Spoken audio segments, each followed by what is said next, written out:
ஞானானந்தமயம் தேவம் நிர்மலஸ்படிகாகிருதிம் ஆதாரம் சர்வ வித்யானாம் ஹயக்ரீவம் உபாஸ்மகே. நெக்ஸ்ட் ஜென் டிவி நேயர்களுக்கு அஸ்ட்ரோ கேஎஸ் ஐயங்காரின் பணிவான நமஸ்காரங்கள். வக்ர குரு பெயர்ச்சி.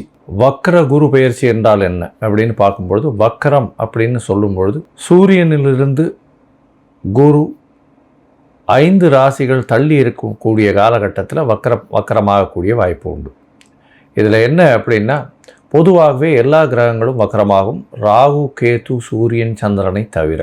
மிச்சம் இருக்கக்கூடிய கிரகம்னு சொல்லக்கூடியது பார்த்தேலையானால் மிச்சம் 5 கிரகங்கள் சூரியன் சனி புதன் சுக்கிரன் செவ்வாய், இந்த 5 கிரகங்களும் வக்கரமடையும். ஆனால் புதனும் சுக்கிரனும் வக்கரமடையக்கூடிய காலகட்டம் பார்த்தேலையானால் ஒரு 2 ராசி தாண்டும் பொழுதே அதாவது புதன் சுக்கிரன் இதெல்லாம் 2 ராசி சூரியனை விட்டு தாண்டும் பொழுதே வக்கரகதி அடைஞ்சிடும். ஆனால் குரு சனி இந்த 2 கிரகங்களும் ராஜ கிரகங்கள், மிகவும் மெதுவாக செல்லக்கூடிய கிரகங்கள்னு சொல்லக்கூடியது. சூரியனை விட்டு 5 அதாவது சூரியன் 5 ராசிகள் தாண்டி இருக்கக்கூடிய காலகட்டத்தில் வக்கரகதி அடையும்.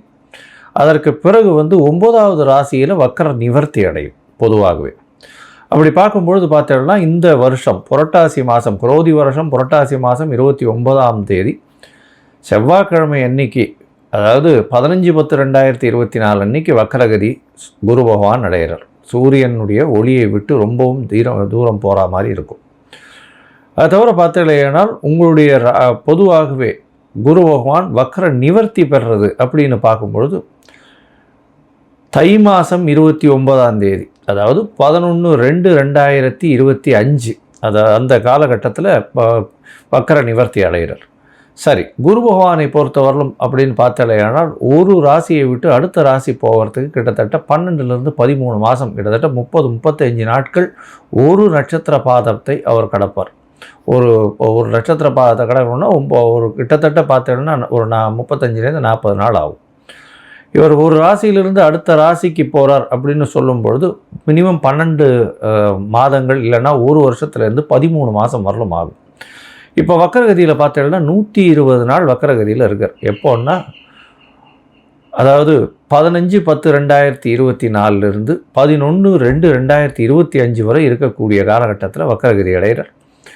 இந்த வக்கரகதியில் பார்த்தீங்கன்னா மிருகசீரிஷம் 2ஆம் பாதத்திலிருந்து ரோகிணி 3ஆம் பாதம் வரலும் வரார். அதற்கப்புறம் வக்கர நிவர்த்தி ஆகிடுறது. சரி, இப்போ வக்கரம் ஆகும் பொழுது என்னென்ன பலன்களை கொடுப்பார் அப்படின்றத பார்க்கலாம். வக்கரம் ஆறுது அப்படின்னா என்ன அப்படின்னு பார்க்கும்பொழுது, பின்னோக்கி செல்லக்கூடியதாக தெரியுமே தவிர பின்னோக்கி எந்த கிரகமும் செல்லாது. ராகு கேதுவை தவிர எந்த கிரகங்களும் பின்னோக்கி செல்லாது. அதாவது சூரியனுக்கும் குருவுக்கும் உண்டான இடைவெளி அதிகமாக இருக்கக்கூடிய காலகட்டம். அதனால் பின்னோக்கி செல்வதை போல தெரியும். அதாவது 2 ட்ரெயின் பேரலாக போகும்போது ஒரு ட்ரெயினோட நம்ம போயிட்டுருக்கிற ட்ரெயின் பின்னாடி போகிற மாதிரி இருக்கும். ரெண்டுமே ஈக்குவல் டிஸ்டன்ஸில் ஈக்குவல் ஸ்பீடில் அதனுடைய ஆர்பிட்லேயே போயின்னு இருக்கும். இப்போ பார்த்தோம்னா குரு பகவான் வக்கரகதி அடையும் போது என்ன ஆகும் அப்படின்னா, அவருக்கு உண்டான அந்த ஒரு தீட்சிண்யம் கொஞ்சம் கம்மியாகக்கூடிய வாய்ப்புகள் நிச்சயமாக உண்டு. அதன் மூலியமாக நல்ல, அதாவது சுபகிரகமான குரு பகவான், அதாவது அதீத சுபர்னு சொல்லக்கூடியவர், அதாவது கிரகங்களிலேயே முதல் சுபர்னு சொல்லக்கூடியவர் குரு பகவான். எந்த இடத்தில் இருந்தாலும் அவர் கெடுதலை செய்ய மாட்டார். அதனால் ஒன்று அவருடைய விஷயத்தை அவர் செய்ய வேண்டிய இது செய்வாரே தவிர அவருக்கு எதிர்வினையாக செய்ய தெரியாது, செய்யவும் மாட்டார். தவறான விஷயங்கள் செய்ய மாட்டார். அதனால தான் அவர் குரு பகவான் பேர் வச்சு குரு அப்படின்னு சொன்னாலே அது பெரிய ஏற்றத்தை கொடுக்கக்கூடியவர். சரி, இந்த குரு பகவான் இருக்கக்கூடிய இடம் இருக்கக்கூடிய இடத்தை விட பார்க்கக்கூடிய இடம் அதிகமாக வலுப்பெறும். தனித்த குரு, தனித்த அந்தணன் பாழ்னு சொல்லுவாங்க. தனித்த குரு இருந்ததுன்னா ரொம்ப அனலைஸ் பண்ணி அந்த இடத்துக்கு எடுத்துரும். அதனால் தனித்த குருவாக இருக்கிறதை விட அது பார்க்கக்கூடிய இடம், அதை தவிர அத்தோடு சேர்ந்த கிரகங்கள், அதை பார்க்கக்கூடிய கிரகங்கள் நல்லபடியாக இருந்ததுன்னா பெரிய ஏற்றம் கிடைக்கக்கூடிய காலகட்டம். சரி, இப்போ வக்கர குருவாக இருக்கே, இப்போ எப்படி இருக்கும் அப்படின்னா, வக்கர குருவாக இருக்கும்பொழுது என்னென்ன சுப பலன்கள் கொடுக்கணுமோ அந்த சுப பலன்களை கொடுக்காமல் நிறுத்துவார். இதன் மூலியமாக சுபங்கள் வரக்கூடியது அப்படின்னு பார்க்கக்கூடிய காலகட்டத்தில் சிறு தடங்கள் ஏற்படக்கூடிய காலகட்டமாக அமையும். இப்போ ஏற்கனவே சிறு தடங்களில் இருக்கிறவர்களுக்கெல்லாம் ஒரு நல்ல நேரமாக மாற்றமாக அமையும். அதாவது அப்படியே மாற்றி செய்யும். அதுதான் வக்கரகதியினுடைய ஒரு பெரிய நிமித்தமே. இப்போ வக்கரகதியில் இருக்கும்பொழுது என்ன அப்படின்னு பார்த்தோம்னா, சூரியனுடைய சப்தம பார்வையில் குரு வக்கரகதியில் இருக்கும்பொழுது அந்த காலகட்டத்தில் பார்த்தீங்கன்னா சிவராஜ யோகம்னு சொல்லக்கூடியது அமையிறது. இந்த சிவராஜ யோகம் அமையிறதுனால என்ன அப்படின்னா, நினைத்த காரியங்கள் எல்லாமே நிச்சயமாக வெற்றி பெறக்கூடிய வாய்ப்பு உண்டு. இது எப்போ அமையும் அப்படின்னா, சூரியன் விருச்சிகத்தில் வரும்போது இந்த வருஷம் குருவும் ரிஷபத்தில் இருக்கார். விருச்சிகம்னா கார்த்திகை மாதம். கார்த்திகை மாதத்தில் சூரியன் வரும்போது சிவராஜ யோகம் அமையிறது. இதன் மூலியமாக பார்த்தோம்னா நல்ல ஒரு ஏற்றம் கிடைக்கக்கூடிய காலகட்டமாக அமையும். அது எந்தெந்த ராசிக்கு அப்படின்றத ஒன்றொன்னா பார்க்கலாம். இப்போ பொதுவாகவே இந்த மிருகசீரிஷம் 2ஆம் பாதத்திலிருந்து ரோகிணி 3ஆம் பாதம் இது எல்லாமே ஒரே ராசியிலேயே இருக்குது.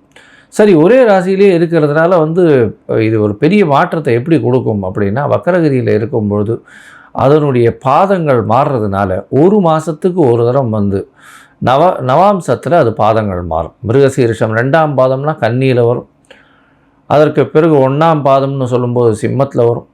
அதற்கு பிறகு ரோகிணி 4ஆம் பாதம் அப்படின்னு சொல்லக்கூடியது கடகத்திலையும், 3ஆம் பாதம்னு சொல்லக்கூடியது மிதுனத்திலையும் வரும். ஸோ இதனால் என்ன ஆகும் அப்படின்னா, அந்த நவாம்சத்தில் இருக்கக்கூடிய இடத்த வச்சு அதனுடைய பலன்களும் மாறும், பார்வைகளும் மாறும். இதனால் என்ன ஆகும் அப்படின்னா, உங்களுக்கு வரக்கூடிய பிரச்சனைகள் ஒரு மாதமோ 1.5 மாதமோ தான் இருக்கக்கூடிய வாய்ப்பு இருக்கும். ஏன்னா கன்னியிலிருந்து சூரிய பகவான் புரட்டாசி 29ஆம் தேதினா 30ஆம் தேதிக்கு மேலே அவர் துலாத்துக்கு போடுவார். துலாம், விருச்சிகம், தனுசு இதுக்கு போகிறாருன்னு வச்சுக்கோங்க. மார்கழி முடிஞ்சு அதுக்கப்புறம் தை மாதம் 29 தேதி அப்படின்னும் போது மகர ராசிக்கு போய் 29 தேதிக்கு போகிறார். இந்த 4 மாதம்னு சொல்லக்கூடியது 120 நாளை தான் பொதுவாகவே இந்த வக்கரகதி அடையிறது. சரி, குரு அப்படின்னு சொல்லும்போது அவர் காரகத்துவம் அப்படின்னு சொல்லுவேனால், குரு பகவானுக்கு உண்டான காரகத்துவம் புத்திர காரகன். அவர் தன காரகன். அதை தவிர தொழிலுக்கு முக்கியமானவர். லாபத்தை ஈட்டி கொடுக்கணும் அப்படின்னா குரு தான் மிகவும் முக்கியமானவர். தொழிலில் மாற்றங்கள் வரணும் அப்படின்னா குரு மிகவும் முக்கியமானவர். அதனால் குரு வக்கரகதி அடையும் போது இந்த 4 ஏரியாவும் பாதிக்கப்படும். அதாவது புத்திர காரகத்துவமும், திருமணத்திற்கு பாக்கியத்தையும், அதை தவிர தன காரகத்துவமும், அதை தவிர பார்த்தீங்களேனால் அவருடைய தொழில் ஸ்தானத்தையும், அதை தவிர காரகம்னு சொல்லக்கூடியது லாபஸ்தானத்தையும் காரகத்தையும் சொல்கிறது. இந்த 4 விஷயங்களும் பிரச்சனைகளுக்கு உண்டாகும். சரி, இப்படி பிரச்சனை வரும்போது என்ன பண்ணலாம்? எளிய பரிகாரம் என்ன பண்ணலாம் அப்படின்னா, குரு பகவானுக்கு உண்டான தட்சிணாமூர்த்தியை போய் சேவிச்சுட்டு வர்றது. சரி, அதற்கப்புறம் அவருக்கு ஒரு மஞ்சள் கலர் வஸ்திரம் அங்கே போய் கொடுத்துட்டு வர்றது. அதை தவிர படிக்கக்கூடிய சிறார்கள், சின்ன குழந்தைங்க, படிக்கக்கூடிய மாணவர்கள், அவர்களுக்கு எழுது பொருட்கள் இல்லைன்னா அவர்களுக்கு உண்டான படிப்பு பொருட்கள் பொருட்களாக வாங்கி கொடுக்கறது, பைசாவாக கொடுக்காம. அதை தவிர பார்த்தீங்கன்னா மஞ்சள் வஸ்திரம் தானம் கொடுக்கறது.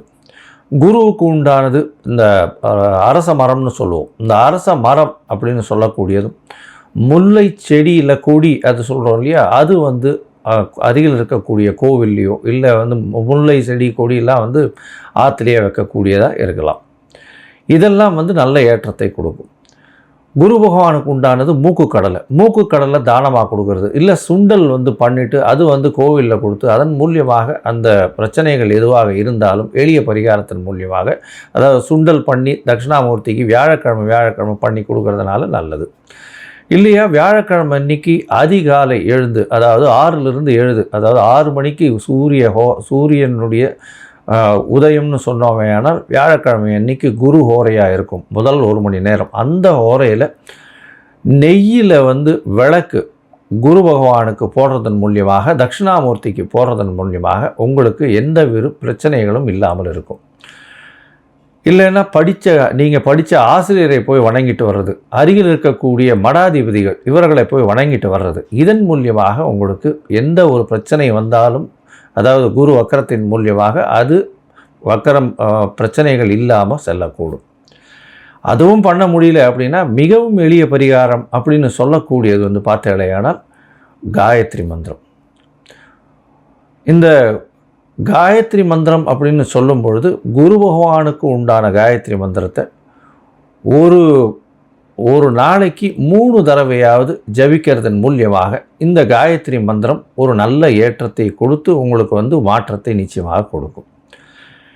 சரி, இப்போது ஒரு ராசியாக மேஷம் முதல் மீனம் வரை இந்த குரு வக்ர பெயர்ச்சி என்ன செய்யும் அப்படின்றத பார்க்கலாம். அதற்கு முன்னாடி என்னுடைய மொபைல் நம்பர் கீழே ஸ்க்ராலிங்கில் போயின்னு இருக்கும். உங்களுக்கு அஸ்ட்ராலாஜிக்கல் கன்சல்ட் தேவைப்பட்டதுன்னா எனக்கு ஃபோன் பண்ணுங்க.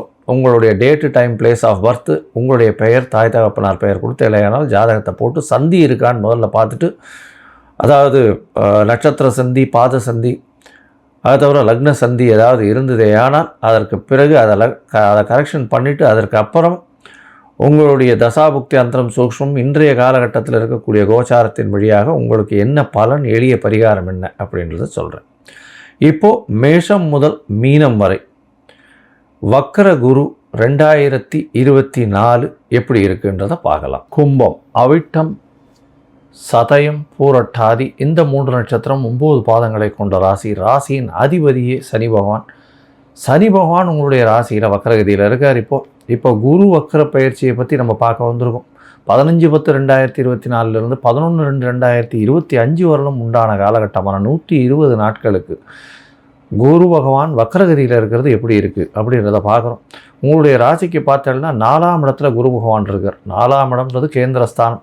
பொதுவாகவே சுபர்கள் திரிகோணஸ்தானத்திலையும் கேந்திரத்தில் அசுபர்கள் இருக்கிறது விசேஷம். இப்போது கேந்திரத்தில் சுபர்கள் வக்ரம் பெற்று இருக்கிறதன் மூலியமாக உங்களுக்கு எல்லா விதமான விஷயமும் ஏற்றத்தோடு கொடுக்கக்கூடிய காலகட்டமாக அமையும். வக்ரம் பெற்ற குரு பகவான் பெரிய ஏற்றத்தை உங்களுக்கு கொடுக்க போகிறார். உடல் நலத்தில் நல்ல ஏற்றம், புதிய வீடு மனை வாங்கக்கூடிய பாக்கியம் நிச்சயமாக உண்டு. பணவரவிற்கு தடங்கள் இருக்காது. படிக்கக்கூடிய மாணவர்களுக்கு பெரிய ஏற்றம் கிடைக்கக்கூடும். அதாவது முதல்ல இந்த 15/10 15/11 வரலும் உண்டான காலகட்டத்தில் பார்த்தலையானால் சூரியனும் உங்களுடைய ராசிக்கு 10ஆம் இடத்துல போயிருக்கார். இதன் மூலியமாக பார்த்தாலேயானால் 10ஆம் இடத்தில் இருக்கக்கூடிய சூரிய பகவான் 4ஆம் இடத்திலிருந்து குரு பகவான் வக்கரம் பெற்று பார்க்கறதுனால சிவராஜ யோகம்ன்றது அமையிறது. இது வக்கரம் பெற்ற குருவை பார்க்கக்கூடிய சூரியன் மூலியமாக ஏற்படுறதுனால நல்ல ஒரு ஏற்றம் இருக்கும். படிக்கக்கூடிய மாணவர்களுக்கும் சரி, தொழிலில் இருக்கக்கூடியவர்கள், சொந்த தொழில் செய்பவர்களுக்கும் பெரிய ஏற்றம். அரசாங்கத்தின் மூலியமாக கான்ட்ராக்ட் வாங்கணும் அப்படின்ற வாழ்க்கெல்லாம் பெரிய ஏற்றம் கிடைக்கக்கூடிய காலகட்டமாக அமைய போகிறது. இந்த அதாவது கும்ப ராசிக்காரர்களை பொறுத்தவரையிலும் பார்த்தலையானால் அவருடைய ராசிக்கு 2/11 அதிபதியே போய் 4ஆம் இடத்துல இருக்கிறது ரொம்பவும் விசேஷம். தாயின் மூலியமாக திடீர் பணம் வரக்கூடிய வாய்ப்புகள் உண்டு. வக்கரகதியில் இருக்கிறதுனால தாயின் சொத்துக்கள் வரக்கூடிய வாய்ப்புகள் இருக்கும். 2ஆம் அதிபதின்றதுனால சிறு சிறு பிரச்சனைகள் இருந்தாலும் 4ஆம் இடத்துல அவங்களுடைய சுகங்கள் அலைச்சல் கொஞ்சம் அதிகமாக இருக்கக்கூடிய காலகட்டமாக அமைய போகிறது. இந்த காலகட்டத்தில் பார்த்தலையானால் 15/10 வரலாம். அந்த முதல் மாதம், அதாவது விருச்சிக ராசியில் சூரியன் இருக்கக்கூடிய கார்த்திகை மாதத்தில் பார்க்கும்பொழுது உங்களுக்கு அலைச்சல் கொஞ்சம் அதிகமாக இருக்கும். வெளிநாடு, வெளியூர், வெளிமாநிலம் ட்ராவல் பண்ண வேண்டிய காலகட்டமாக இருக்கும். வேலையின் நிமித்தமாக வெளிநாடு போகக்கூடிய வாய்ப்புகள் நிச்சயமாக கிடைக்கும். உங்களுடைய மறைந்த இடத்திலிருந்து திடீர் பணம் வரக்கூடிய வாய்ப்புகள் நிச்சயமாக உண்டு. எதிர்பார்க்காத இடத்திலிருந்து பணம் வரும். ஷேர் மார்க்கெட் இந்த மாதிரியான விஷயங்களில் நல்ல ஒரு ஏற்றம் கிடைக்கக்கூடிய காலகட்டமாக அமைய போகிறது. அதற்கு பிறகு பார்த்தோம்னா 15/11 டிசம்பர் மாதம் 15ஆம் தேதி வரலும் இருக்கக்கூடிய காலகட்டத்தில் பார்த்தோம்னா உங்களுடைய ராசிக்கு சமசப்தமத்தில், அதாவது நவாம்சத்தில் செவ்வாயின் முதல் பாதத்தில் இருக்கக்கூடிய காலகட்டமாக இருக்குது.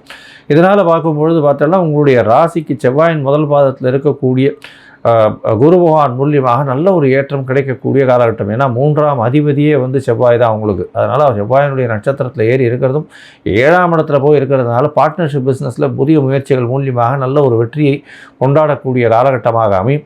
நண்பர்கள் மூலியமாக நல்ல ஒரு ஏற்றம் கிடைக்கக்கூடிய காலகட்டமாக அமையும். அதோட பார்த்தீங்கன்னா உங்களுடைய எதிர்பாலினத்தவர் மூலியமாக நல்ல ஒரு ஏற்றம் கிடைக்கக்கூடிய காலகட்டமாக அமைய போகிறது. உங்களுடைய ராசிக்கு பார்த்தலையானால் ரோகிணி 4ஆம் பாதத்தில் இருக்கும் பொழுது ராசிக்கு 6ஆம் இடத்துல இருக்கக்கூடிய, அதாவது நவாம்சத்தில் இருக்கக்கூடிய குரு பகவான் மூலியமாக நல்ல ஒரு ஏற்றம் கிடைக்கும்.